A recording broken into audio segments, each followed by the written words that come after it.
Bienvenue, c'est Samir. Alors je fais cette vidéo assez particulière, en tout cas pour moi, tout simplement parce qu'il y a une bonne nouvelle et mais, parce qu'il y a un gros mais.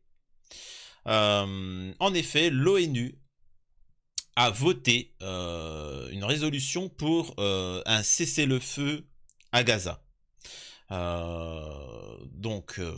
allez voir, mais et c'est là où il y a le mais c'est important d'en arriver déjà à là, de condamner. Mais Israël, c'est pas la première résolution qu'elle ne respecte pas. Mais dans le principe, c'est exceptionnel ce qui s'est passé. Donc avant de parler de ce sujet-là, je vous invite à vous abonner, laisser un commentaire, liker, partager, vous connaissez la chanson, de me rejoindre sur mes chaînes secondaires et ainsi de suite. J'aimerais tout particulièrement remercier l'Algérie qui a été à l'initiative de cette résolution et de ce cessez-le-feu, n'a jamais abandonné la Palestine, et la Palestine pour eux n'est pas un faire-valoir, hein, c'est pas juste des paroles, ils ne sont jamais associés à l'État d'Israël et continueront à être derrière la Palestine. Pas juste pour se vanter sur les réseaux sociaux, mais dans le réel. N'en déplaise à certains qui normalisent avec cet état-là. On sait de qui je parle, faites ce que vous voulez, pensez ce que vous voulez. On est ensemble, vous pensez pareil que moi, mais vous n'osez pas le dire. Voilà. Il y a des gens qui sont considérés, qui sont nos frères, et malheureusement qui ne disent rien face au drame qui se passe en Palestine. Alors qu'on devrait faire union. Vraiment, on devrait faire union. Donc voilà, c'est un appel. Il n'est pas ici question de faire de la division, bien au contraire de faire de l'union. Commençons tout de suite. Donc le Conseil de sécurité de l'ONU vient d'adopter une résolution exigeant un cessez-le-feu immédiat à Gaza pendant le mois de Ramadan, conduisant à un cessez-le-feu durable et à la libération immédiate et inconditionnelle de tous les otages. 14 pays ont voté pour, les États-Unis se sont abstenus. Alors il faut savoir que les précédents votes, ça n'appelait pas à un cessez-le-feu. C'est pour ça qu'à un moment, vous avez pu voir la Russie et la Chine, etc., l'Algérie, voter contre. C'est bizarre, c'est ceux qui appelaient à... Parce que tout simplement, ce n'était pas un cessez-le-feu, c'était... la résolution, c'était vous devez rendre les prisonniers et la fermer, et c'est tout. Voilà, donc au bout d'un moment, ils ont dit c'est quoi cette résolution de merde, donc on la vote pas. Là, c'était une résolution intéressante et c'est pour ça qu'ils ont décidé de la voter. In document S/2024/254, please raise their hand.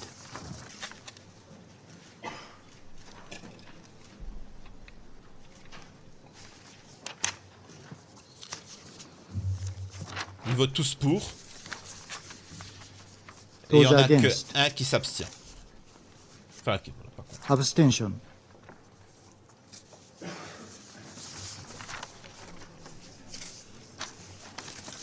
Donc il suffit d'un contre pour saboter cette résolution. Donc il n'y a personne qui a voté contre. Et là, donc on a une abstention. Donc voilà. Hein, donc nous avons à notre droite cet immense personnage qui est algérien, qui a été à l'initiative de ce cessez-le-feu à Gaza. Mais sachez une chose, pour les Algériens, c'est rien du tout ce qui vient de se passer. C'est que le début. Ils ne lâcheront rien tant que la Palestine n'aura pas récupéré ce qui est de droit. The result of the voting is as follows: 14 votes in favor, 0 vote against, 1 abstention. The draft resolution has been adopted as Resolution 2728, 2024. Draft resolution contained in... Alors, excusez-moi, il faut que je vous parle de choses très importantes. Vraiment, s'il vous plaît, relayez attention. Parce que là, je vais vous parler de l'ONU, c'est anti-Bip, que Netanyahou menace Washington, etc. Vous inquiétez pas, les trucs drôles comme ça vont arriver, mais très important. Faites très attention parce que, quand bien même, et moi j'y crois pas, il y a un cessez-le-feu, c'est bon, etc. Les frontières, c'est ouvert, l'aide humanitaire peut arriver. Sachez que ça risque d'être dramatique, hein, la famine, il y aura énormément de décès. Donc, il va falloir soutenir, si vous pouvez faire un geste. Par contre, oubliez s'il vous plaît les cagnottes sur Internet. Les cagnottes faites par des sionistes qui sont là, ouais, donnez, voilà, regarde, t'as vu? Et puis après, ouais, ils écrivent, merci un tel d'avoir fait ça, et tu te sens, alors que t'as donné juste à quelqu'un comme ça anodin. Les gars, allez donner à Médecins sans frontières, allez à donner à des organismes, à l'UNRWA, donnez à des organismes officiels qui ont accès. Ne donnez pas à des mecs sur Twitter, ou comme moi quand je reçois, ouais, vas-y, partage cette cagnotte. Je te partage à l'UNRWA, je partage à machin, ils sont sur place. T'es qui toi? Non si, je vous jure. Et tu vois une petite photo bidon, merci, machin. Arrêtez d'être idiot, s'il vous plaît. T'as des gens qui sont en train de crever de faim là-bas. Donc, s'il vous plaît, donnez à des organismes sérieux. Faites très attention, s'il vous plaît. Parce qu'il va falloir les soutenir, hein. Va falloir les soutenir, c'est le moins qu'on puisse faire. Vraiment. Donc, juste, nous avons l'État de Palestine sur Twitter qui remercie l'Algérie. Alors, avant de rentrer dans entre guillemets, le drôle, regardez, et c'est le comportement algérien typique. C'est pour ça aussi, il ne faut pas remercier un Algérien et vous dire, ah non, il ne va pas me remercier, il y a pas, je fais mon devoir. Regardez quand le Palestinien, l'ambassadeur palestinien à l'ONU insiste pour que son homologue algérien soit à côté de lui. Il veut que l'Algérie soit à côté de lui, c'est historique. Et regardez ce que va dire l'ambassadeur algérien.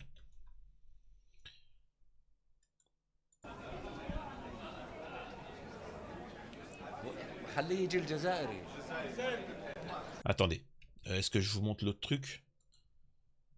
Voilà, pour ceux qui voient mal, enfin ils entendent mal, au moins ils ont la lecture. Laissez venir l'Algérien venir ici. À côté de moi, à ma droite, à ma droite. Il est à côté de moi. Non, je resterai derrière la Palestine pour toujours. Quand tu penses que certains osent se vanter, se mettre en avant, comme si le fait de soutenir la Palestine était c'est pour ça que je vous ai toujours dit, il y en a qui l'ont mal pris. Il y en a, ils m'ont écrit en privé. Ouais, mais t'es l'un des seuls qui dénonce tous les jours ce qui se passe en Palestine, etc. Merci du truc. Mais il n'y a pas à me dire merci, les gars. C'est pas un compliment, c'est mon devoir. C'est si je le faisais pas, j'aurais des comptes à rendre. Il n'y a pas à dire merci, à croire c'est une dinguerie de dénoncer un géno. Oh merci, de rien, t'as vu, je dénonce, hein, t'as vu, je dénonce, t'as vu. Y a pas, vous devrez m'écrire, et alors, c'est le moins que tu puisses faire, tu vois, tu pourrais en faire plus, tu vois, c'est ce que je me dis. Bref. Donc, écoutons la suite. Donc là, nous avons l'ambassadeur algérien, le représentant de l'Algérie, après le cessez-le-feu de Gaza approuvé. Et après, on va écouter Benjamin Netanyahou, etc. Mais encore une fois, hein, ça ne veut pas dire que ça va être respecté par Israël. Hein, et gageons que ça ne sera pas respecté. Tu vois. À moins qu'il y aura le I, hein, 4 personnes qui vont dire voilà, le Coran l'a cité, vraiment, si vous saviez, et qui vont faire un attentat, et un peu comme à Moscou, pour pouvoir. Enfin bref.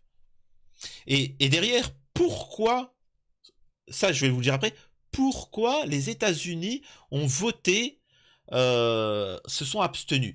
Et ça, c'est une question qui est pertinente. Ok? Au-delà de l'émotion. Nous sommes revenus aujourd'hui avec tous les pays élus au Conseil. Pour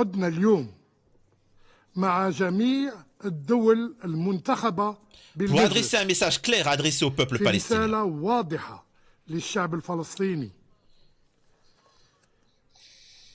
La communauté internationale ressent votre douleur et ne vous a pas abandonné.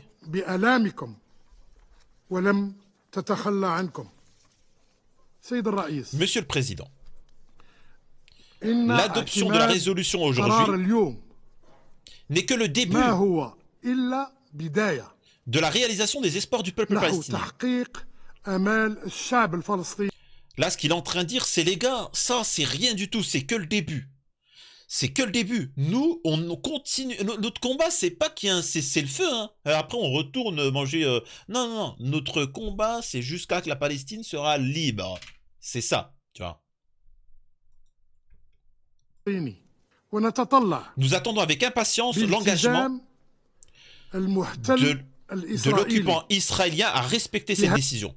Donc, vous voyez, donc il n'est pas idiot, il dit bien, on attend avec impatience de voir si ça va être respecté ou non.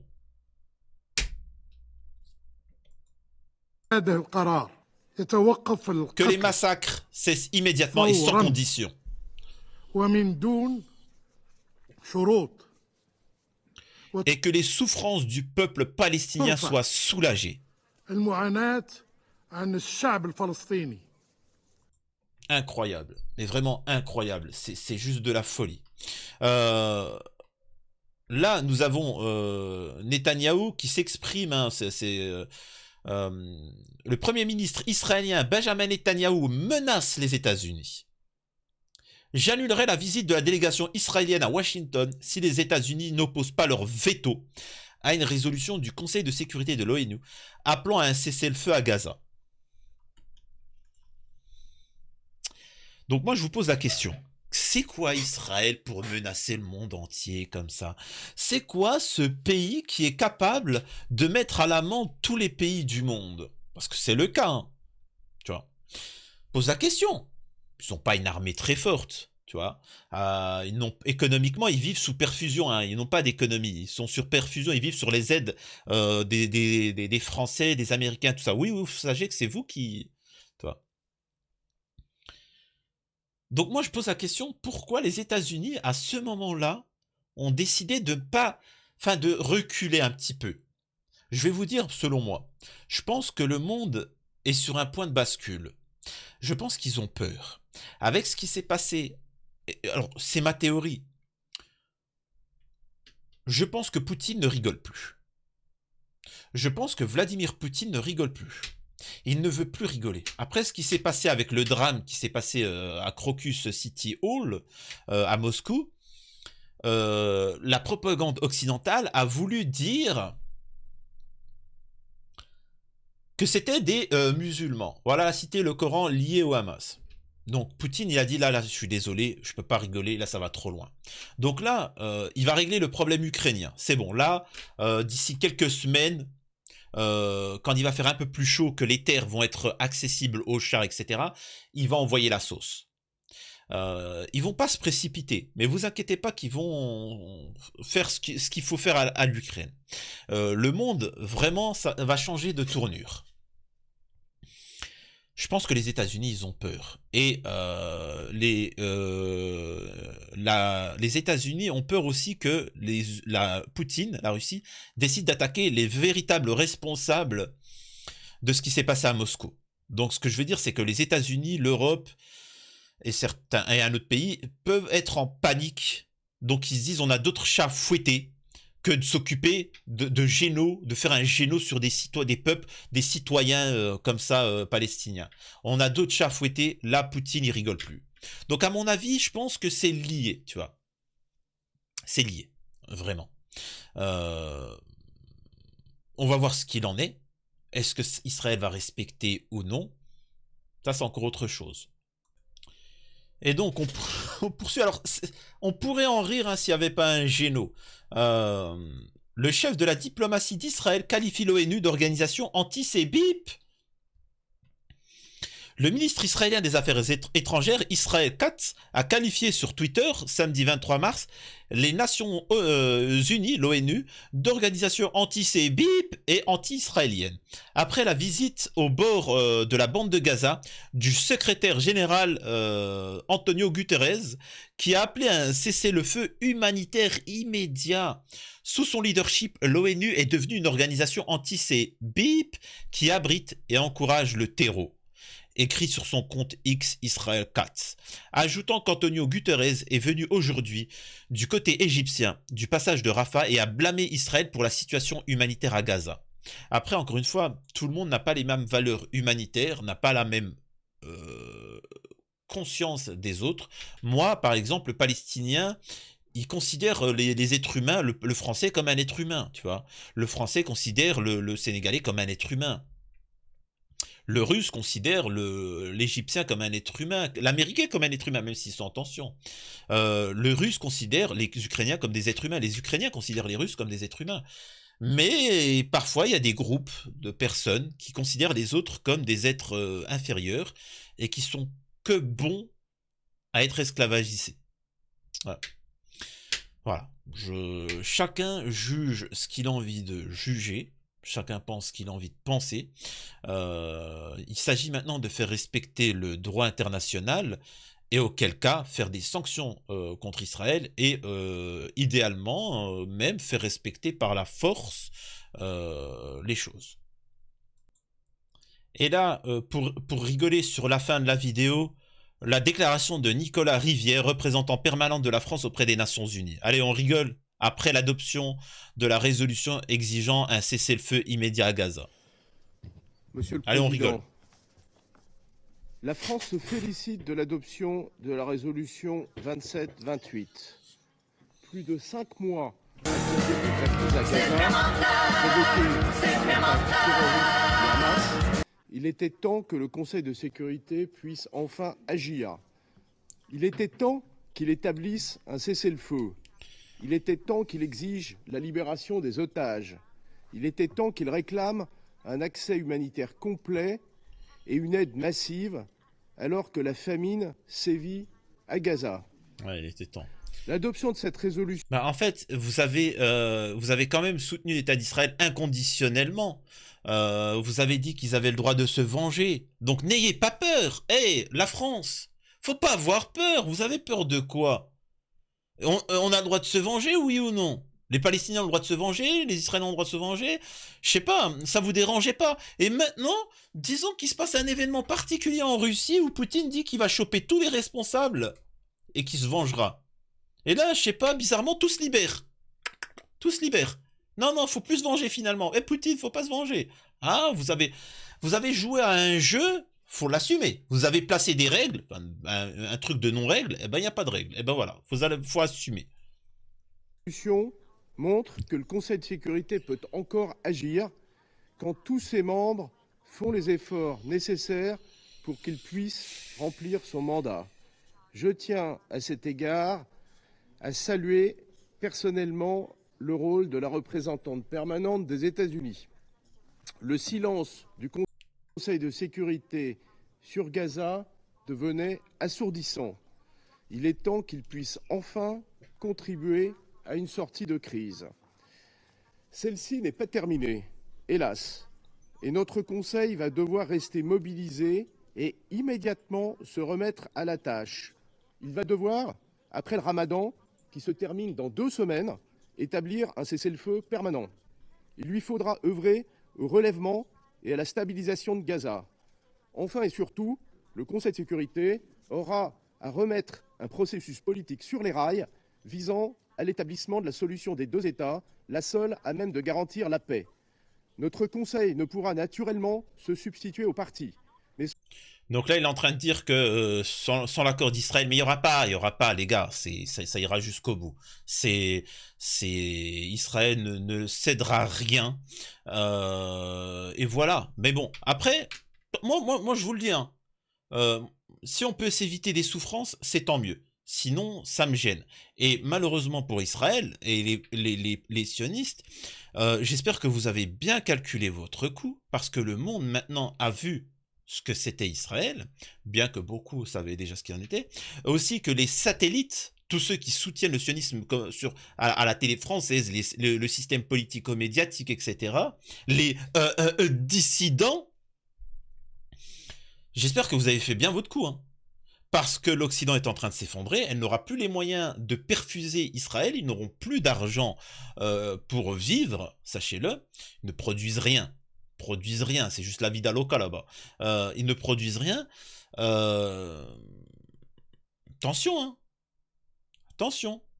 C'est-à-dire que, en plus, avec les BRICS, l'Iran, l'Iran, entre guillemets, fait la paix avec l'Arabie Saoudite et les pays sunnites, liés avec les BRICS, la Russie, machin, etc. Foutez l'Algérie dans les BRICS. Écoutez-moi bien. Foutez l'Algérie dans les BRICS. La priorité des BRICS, ça sera la Palestine. Directement. Et donc, surtout que le Moyen-Orient se développe, l'Asie se développe, je pense que ça va mal tourner pour Israël. Ce qui est dommage. Ils auraient pu, quand ils avaient, entre guillemets, le pouvoir mondial, fait la paix, essayer de faire un traité, faire un deux États ou un État liant les deux peuples. Mais bon, voilà, tant pis. C'est... Chacun est maître de ses actions. Et je vous demande vraiment de vous préparer parce que les jours et les semaines à venir vont être dramatiques, je le pense. Je pense sincèrement qu'il va se passer des choses, des dingueries. Vraiment. Prenez soin de vous. C'était Samir refait l'actu.